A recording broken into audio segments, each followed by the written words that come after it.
How you doing, everyone? My name is Ryan and this is Ade, and welcome back to another edition of Box Talk. The 21st of May is coming like a heavyweight extravaganza. What else is on? 21st of May, we got Alexander Povetkin versus Deontay Wilder. Silly me. I swear that same night we've got Carlos Takam versus Joseph Parker. We have, yeah. We also got a double heavyweight card in the UK. David Haye versus Arnold Gjergjaj, what no one could pronounce, also known as the Cobra. And we got Shannon Briggs versus Alexander Dimitrenko. Interesting card that has implications for the heavyweight division, but ultimately the story is if Shannon Briggs wins and David Haye wins, they meet each other in the summer. Ade, let's start with this fight. Which one? Which one? It's weird because the undercard ones. Let's start with the main event. Yeah. Shannon Briggs versus Dimitrenko. It's not the main event though. That must be the main event. Why? Because Shannon Briggs is fighting a tougher opposition than David Haye. No, but you could argue and say Dimitrenko is fighting a tougher opposition because arguably Shannon Briggs is way past it. Okay, so either way, the main event, Shannon Briggs versus Dimitrenko. Yeah, in a sense that's the one that's got me more interested and more fired up. Look, let's be honest with the backlash from even the whispers of that opponent, because we kind of jokingly said, look, Haye's going to want Shannon Briggs in the summer, so look, he's going to put him in against a guy that's way out of the rankings. Yeah. I mean, way out of the rankings. Maybe like the couple fights which Azor had on his comeback. Yeah. Like that. Get a nice, easy knockout. Yeah. Former European champion. A guy that's only been stopped once. Yeah. Dimitrenko's lost twice. I think one was to Pulev and one was to, I think it was Eddie Chambers. Where Eddie Chambers was actually still really good, was serviceable at the time. Let's talk, not even that, you're talking about a giant of a man as well. 6'7", got amateur pedigree, got background, could actually fight, and Thomas is a non-quantity. Is he in his prime? No. But he's a non-quantity, we know what he has. Yeah. This is not a walk in the park, especially for Shannon Briggs, who has been fighting, let's be fair, mediocre opposition in his past 7-8 fights. 7-8 years. 7-8 years, no disrespect to Shannon. I mean, yeah, injuries and we saw the Vitali fight, so look, I can understand why he's not fought great opposition, but you've been calling out the big boys, and like what me and Ryan have said on this show for many times, someone might check your card. Yeah. So I might pull your card and say, okay, and this is Ryan's phrase, by the way. He just said off camera, stop using my phrases. All right, this is yours. I'm going to give this to you. No, I'm going to give it to you. You can have this one. You can have this one. But someone might pull your card. Yeah. Someone has. Yeah. You know, okay, so you called out Tyson Fury. You said you're going to smash Anthony Joshua. You can beat Vladimir Klitschko. You can beat David Haye. Well, all the American heavyweights are bums, he said. Yeah, all the Luis Ortiz. Okay, well, here's Dimitrenko then. Easy fight for you. If you can smash all those top 10 guys, then this kid shouldn't be so much of a problem. And they said, okay, chuck him, let's see what he's got. Yeah. So sometimes you get what you ask for. Yeah, and right now, he better be in camp hard, because it's not about how you look with all the muscles and all that. It's about, can the gas tank still go up, what, 44? 44. Can he take a punch? Yeah. I mean, yes, he's still got fast hands, sort of combinations, but what happens when someone stays in there past 4, 5, 6, 7? Then I'd like to see. Shannon Briggs for 3 or 4 rounds still, I expect him to be explosive. Yeah. After that, not sure. Shannon Briggs' accolades speak for itself. We don't have to go about what he can do or what he's done in the past or what he has to do. What you got to talk about is the current. Yeah? And what I've seen in Shannon Briggs in his recent fights is that he doesn't move his legs that much. Yeah, and I'm trying to say, he's not that he's static, but he's more set to plant his feet and trade more than work around the ring and be more fluid on his feet. Against Dimitrenko, he's going to move his feet. Yeah, and if you don't move it often, it's going to hurt your gas tank.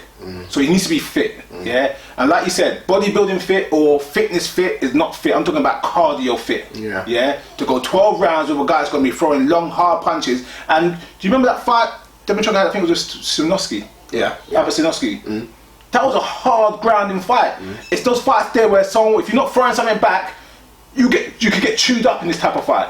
You know what I mean? And this is also the kind of fight that, look, we talk about David Haye and Shannon Briggs here. Dimitrenko's probably thinking, wow, what an opportunity. Yeah. So I'm going to fight on, we don't know what TV station yet, but it's going to be on British TV. Probably Dave, maybe Channel 5, ITV possibly, because of the numbers that are done prior. They might want a bit of that. 15,000. Yeah. The winner could get David Haye, so it might be not just be Shannon Briggs. He might be looking at this as a chance to get back in the mix. So You never know. He might be looking at it as well and really training hard. Like I said at the beginning of the video, this fight legitimately has me interested. Before I thought it was going to be a blowout. No, right, let me get a fight. I'm actually, because this is actually a fight where I don't know who's going to win. I can see how Shannon does have power and hand speed and has more pedigree overall and could win this fight. But also, I'm looking, guess what? You're fighting a bigger, younger, stronger guy. And I'm trying to say, in terms of youth and fitness, it's a difficult match to call. On the flip side, I do think David Haye should be embarrassed by this. No, he should be embarrassed. Because... No, go on. Go ahead. Sorry to cut you off. Go on. I was so surprised when I saw who Shannon Briggs was fighting. The first time I said, wait a minute. This is the main event. And I'm not even joking. How can David Haye be fighting a guy that no one's ever heard of? They can't even say his name, they call him the Cobra. No, this guy's reputation is that he's got big hands and big head. That's his reputation so far. Yeah? And that's who you're fighting in the main event. You give us a better undercard fight, which is good for us as boxing fans, but that shows where you are. This is show where you think you're at right now. Yeah. And they're saying, well, guess what? Maybe I don't really want to fight Shannon Briggs. Yeah, there's an element of that. Look, the argument David Haye made, I think, before was, you look at the heavyweight scene, there's not much available to pick, and he kind of done what we just did in terms of, look, Parker's got that person, and Tyson Fury's got that person, and Joshua's got that fight, and you kind of like, oh, okay, I see it, but now you've got Dimitrenko out, so it's like, there obviously is fighters out there for you to choose, and you've just chosen someone that nobody knows as your heavyweight fighter, and you done the whole spiel that when Shannon Briggs kind of said, okay, who is that guy? Did you get him from Tesco or Sainsbury's? David Haye's argument was he's unbeaten, and his trainer's argument was he's got big hands and big head, so he's obviously a tough man, and you kind of feel like, look, it's his second fight back. I'm trying not to be hard on him. I'm trying my hardest because I feel like it's a second fight back, and the heavyweight division is one where, anyone lands in the heavyweight division, you can get caught really, and that could be it. And all this kind of big building to ask for big fights, I can see why he's not trying to go in there with a killer. I'm not saying give us a killer. I'm saying give us someone we know. Yeah. I'm saying that's all I'm asking. Give us someone a known quantity. We have a bit of predicate to say, okay, if David Haye beats him, then okay, I can see how he causes problems to Fury and the rest of them. Good or bad, or what it is, we know what Dimitrenko is. We don't know who what the Cobra has. Yeah. Okay, let's go to David Haye and the Cobra officially. Yeah. You're right. You can't be too hard on David Haye in terms that it's his second fight after a 3-year layoff, 3.5-year layoff. Jeez, is that long? With shoulder surgery. Yeah. So you've got to be fair and say, all right, you're matching him well to suit where he's at right now in his career. Yeah. So in terms of that, it's a fair matchup. Yeah. I still think David Haye's going to blow this guy out quite easily. Yeah. Yeah, David Haye's hand speed, his punch power is too much. His lateral movement is way too much for this kid. Yeah. My only concern is, now I'm trying to say, is that you want a big fight. You're saying you want the likes of Anthony Joshua. You said you want that fight for summer if it came along or whatever. You want all these fights. You call that Tyson Fury. He's off. Fury don't want it. You're calling out all the big guys. Wilder as well. Wilder. In my opinion, if you want the big guys, you've got to fight the top 10 ranked guys. This is an old story. I'm playing the old record again. That's the rule. If you want to fight a top world champion, you fight top 10 guys. You fight the top guys. You can't go from Gjergjaj the Cobra to Anthony Joshua, in my opinion. Also, there's a massive contradiction here. So wait, you want Anthony Joshua, who's ranked number 6 in the world, university 6-7. You want Fury, who's ranked number 2 or 1 in most people's eyes. You want Deontay Wilder, who's top 5. So that means you're telling me you are ready, but then your opponents that you're picking will suggest, wait a minute, you're not ready. So as much as I want to defend you and say, okay, David Haye, you've been out 3.5 years, you easily need a comeback fight, you're asking for 3 of the guys in the top 6. So that means you actually are ready, or you're just tricking the fans there by just wanting a money fight. Do you know what I mean? I get that you want money for your fights, but don't pick someone out of the air and who's not even university ranked in the top 50 and say, I need warm-up fights, but then call out the guy, 3 of the guys, 4 of the guys that are probably the best out there with Luis Ortiz right now. It's strange. It is strange. And like, again, let's be fair, let's rate it in a little bit. Dimitrenko is a known quantity, and he would have been a better suited fight for David Haye. It's just a fact. Dimitrenko is 6'7". Anthony Joshua is how tall? 6'7", 6'6". Deontay Wilder is how tall? 6'7", 6'6". How tall is Tyson Fury? 6'7", 6'8". There you go. You get my point. David Haye had problems fighting giants. He had a problem fighting Vladimir, who's 6'6". So in terms of David Haye's progression and what he wanted to do, he should have really fought this guy Dimitrenko, it would have suited him better. And he said, guess what? Oh, it's a name, it's a former European champion. He's someone that's serviceable. It would have suited David Haye much. On the other side, you would have had Shannon Briggs fighting the Cobra. Yeah. If Shannon Briggs won and blew him out, no one would have been upset. Okay, guess what? We don't know this guy. Yeah. So they helped the promotion. And if the Cobra won, it would have built the Cobra into like a borderline top 20? Top 20 guy. Yeah. You get what I'm trying to say? So either way, if you swap the card around, you've got benefit from either fight on both sides. The way it is now, you get benefits from nothing. Is David Haye just, I wouldn't say cheating us as pundits and as people that pay to watch his fights, but it's an element of the fact that he knows, or he's seen in his last fight, that look, it's David Haye, he will sell out, he will make good money, and he can just almost make a couple of million here, a couple of million there against these kind of opponents, and no one really says anything because he's almost using Andy Joshua and Tyson Fury.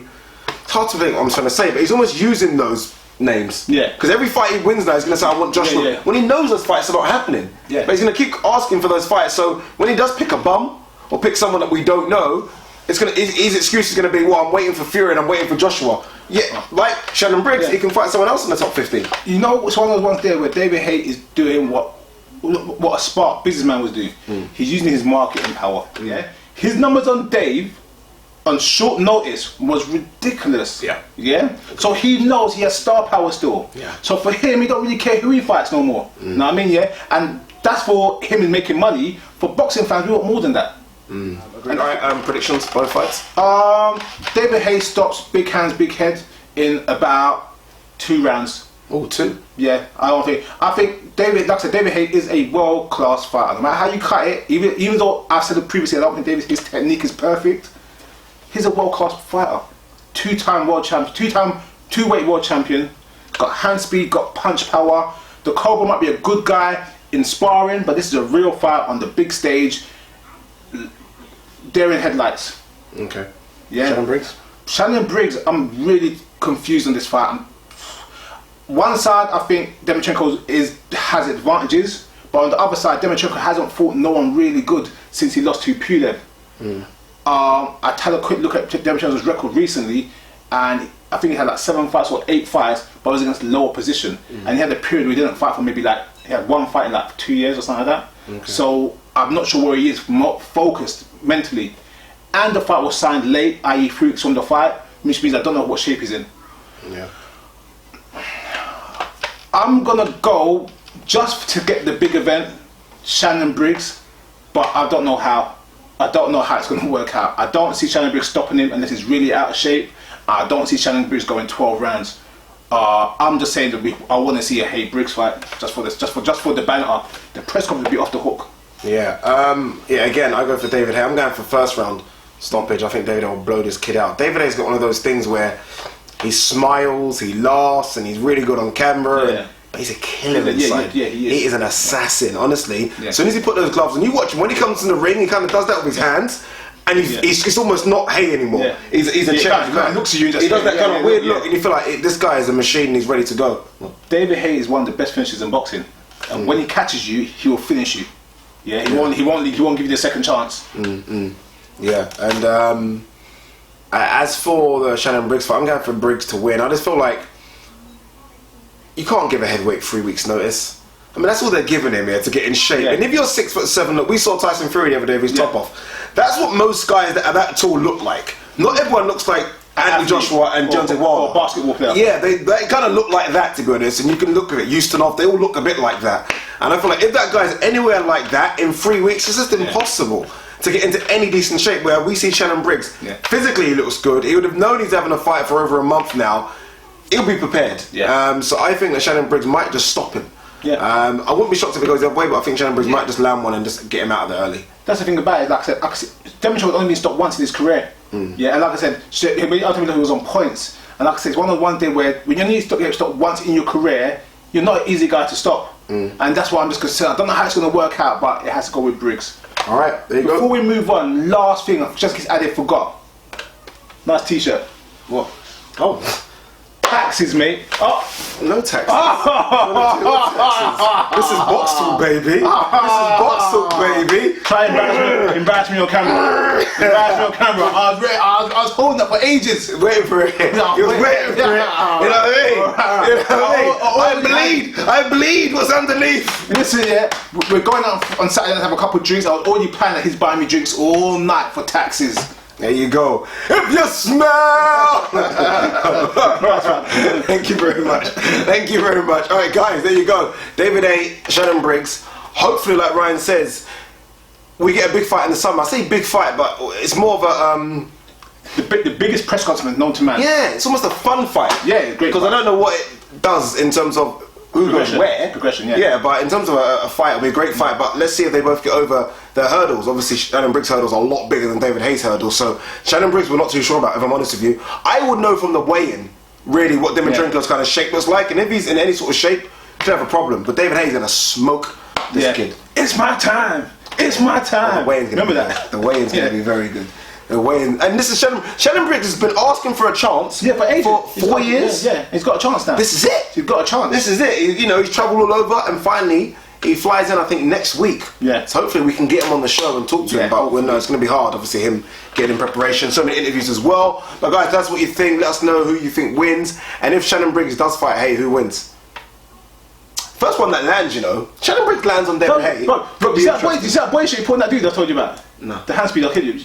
Go watch the fight. Haye though, is it? Go watch the fight. Haye speed is sick. Go watch the fight. Alright guys, peace.